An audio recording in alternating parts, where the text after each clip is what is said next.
Recently, I decided to broaden my wrestling horizons by picking up another promotion to watch. I figured that Stardom and sometimes the WWE wasn't enough anymore. Picking a new promotion, I thought it was going to be a much harder task than it was.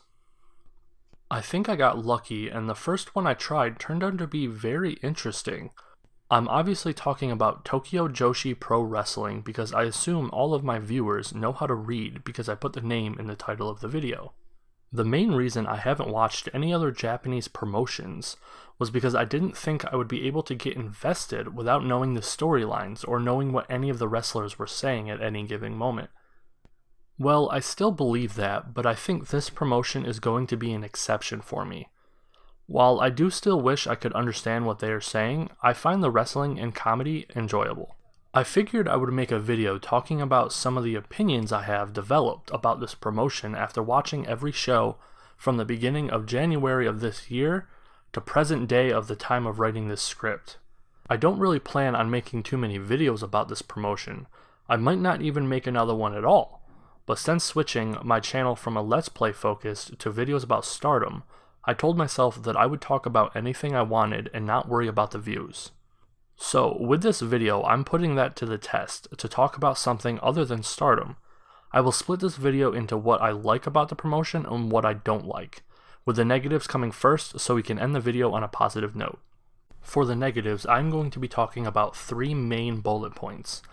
First one, favorite wrestlers retired. Second, no subtitles. Third, problems with the website. When I started watching the promotion, I watched one show and enjoyed it. So I subscribed and decided I would watch from the beginning of the year to get caught up with the promotion, so for a week or two I've watched every show they had in 2018. The problem with that is that I really took a liking to 2 wrestlers from this promotion, Maho Korone and Azusa Christie. I'm all caught up now, and Maho Korone is retired and Azusa is retiring in less than a month. I feel like 2 big reasons I got invested in this are gone, and I would be lying if I said I didn't lose interest for a bit, thinking about how I won't see them wrestle again.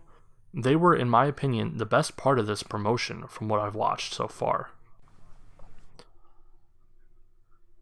Coming from Stardom, I feel that TJP's no subtitles has really limited how much I can enjoy the promotion. I can tell that the promotion has some very good wrestlers in the terms of promos. One of the reasons I loved Azusa so much was that even without subtitles, watching her talk on the mic was amazing.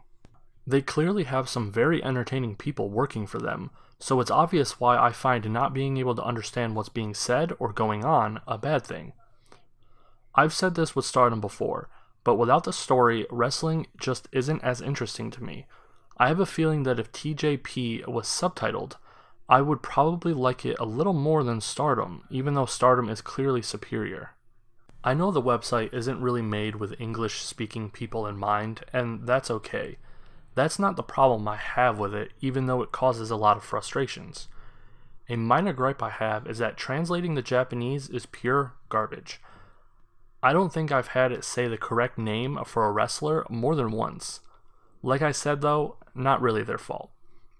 The main problem I have with this website is that it's really user-unfriendly.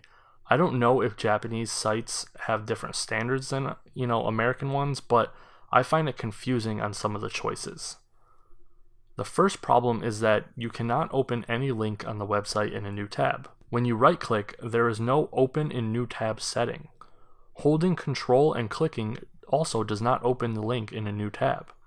I don't know if that is the standard for a Japanese site, but I find it very annoying. I prefer being able to open in a new tab so that if what I clicked wasn't what I wanted, I wouldn't lose my spot on the original page. When everything is in a different language and translate is pretty useless, it's tough trying to remember which video you were just watching.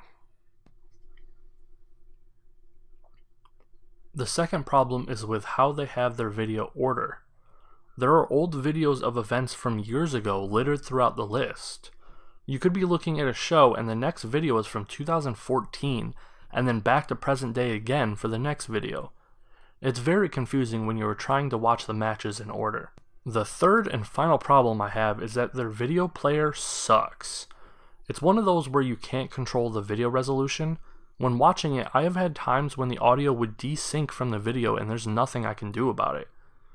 There is no volume control also, only a mute button. You can right-click and show controls, but if you're using Chrome, it's just another mute button. On Firefox, it does have a volume slider after clicking show controls, so it's not that bad, I guess. Still, you shouldn't have to right-click to show a second control bar just to control the volume of the video you are watching.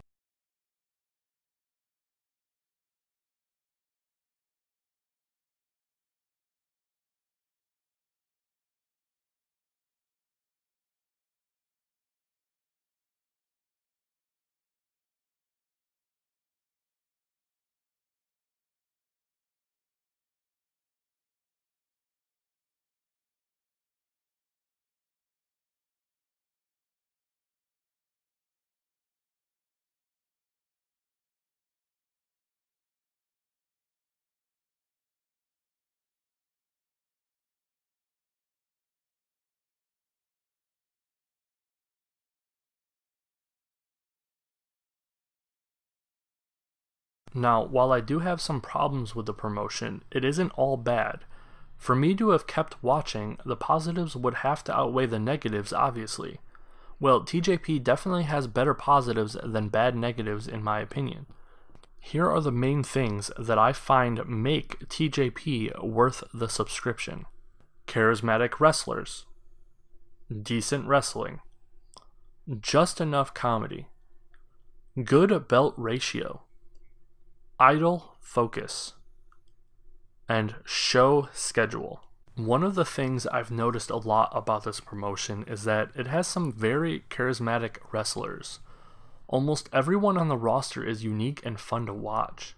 They have people like Saki-sama and Azusa Christie, who just own a room every time they are on the mic. I don't even know what they're saying, but they are so talented that I get the gist of it just from how they say it. Then you have badasses like Miyu and Yu, who are intimidating in the ring.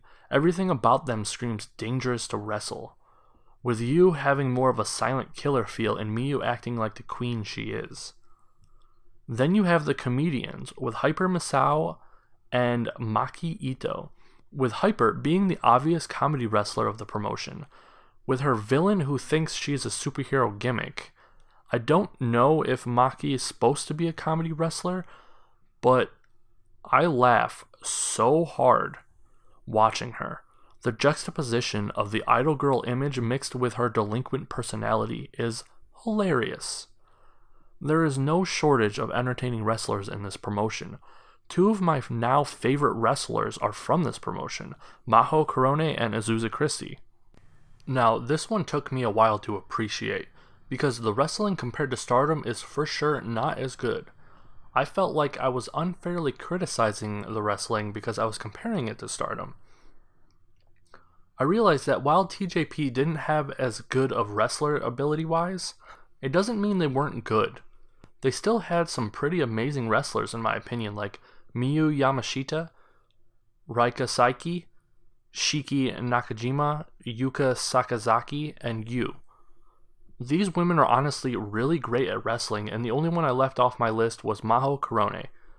Just because she's retired now. If not, she for sure would have been on that list because she is great as well. The rest of the roster is good at wrestling, with a couple being bad. The bad ones I feel aren't really their fault though, since they're so new to wrestling. It would be like me complaining that Shiki, Shibusawa, or Hanan from Stardom being bad wrestlers. They just need time to improve, which I am more than willing to wait for.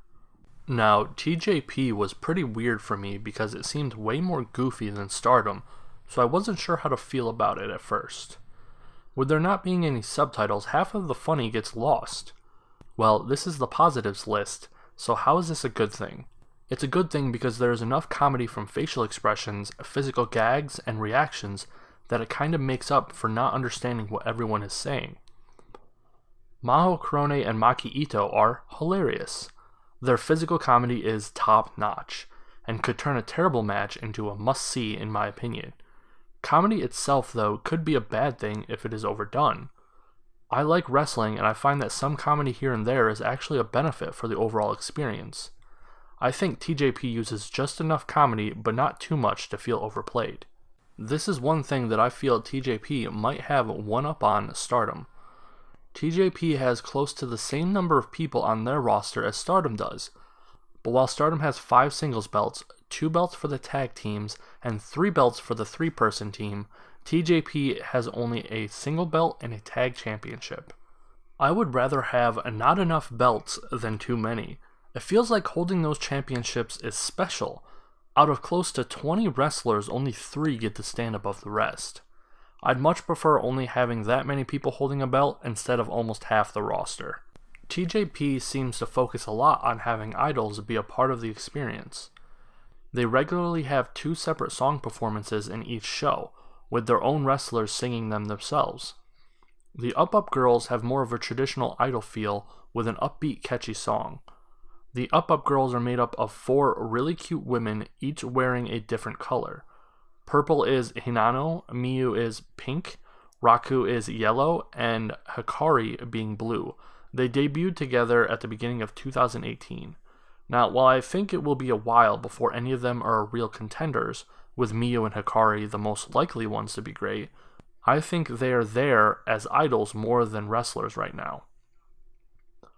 I like that they put on a show every event because it adds to the whole promotion and makes it seem like a special event than just another wrestling show. The other song performance is done by the Ito Respect Army made up of Maki Ito and Mizuki. This performance is the opposite feel of the Up Girls, with it being more of a rock idol feel to it.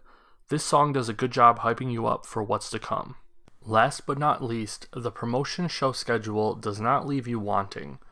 Shows are numerous, so you never feel like you are being overcharged for the monthly subscription. Here is how many shows they have had for each month for 2018. 3 shows in both January and February, 5 shows in March, 2 in April, 3 in May, 4 in June, 3 in July, and 4 in August, totaling to 27 shows in 8 months. So you usually have about 3 shows per month, and that's if you are only watching TJP. You also get access to multiple other promotions as well, so even if you feel you don't get enough from TJP, you have much more to watch. I right now only watch TJP, but I feel like I get my money's worth for sure. With everything said, I really like Tokyo Joshi Pro Wrestling. I feel like they're definitely a promotion worth looking into if you are wanting something more. I've told you my biggest gripes and my favorite things from this promotion, so do with that what you will. While I think it could definitely improve on some things, I feel where it is at right now is enough to keep me coming back. If they decided to start adding subtitles, I think they could very easily compete with or beat Stardom with the foreign market. Hopefully in the future they will consider these things because I feel like they have something special here. So what do you think about Tokyo Joshi Pro Wrestling? Hope you liked my video, and like I said in the beginning, this doesn't mean I will be talking about TJP from now on, but I could make a video every now and then about them. I will still be making videos about Stardom, but I'm just really into TJP right now and wanted to share it.